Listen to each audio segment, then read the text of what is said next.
So memang saya pakai untuk pergi kerja, saya pergi buat solat. So ke mana saja pun memang saya pakai Ud Malik. Assalamualaikum bang. Ya, Waalaikumsalam. Bang, nak tanya sikit, outfit abang hari ni berapa, boleh tak bang? Boleh. Boleh Okay.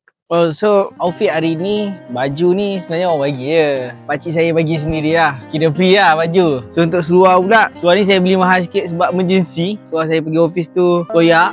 So memang emergency betul lah. So saya ambil seluar tu dalam RM200 lah. Okay, last slipper Slipper pula beli raya. Adik saya beli raya untuk saya. Slipper ni dalam RM200 dapat 5 lah. So kena tega harga berapa. Tapi yang last yang saya pakai yang ni juga.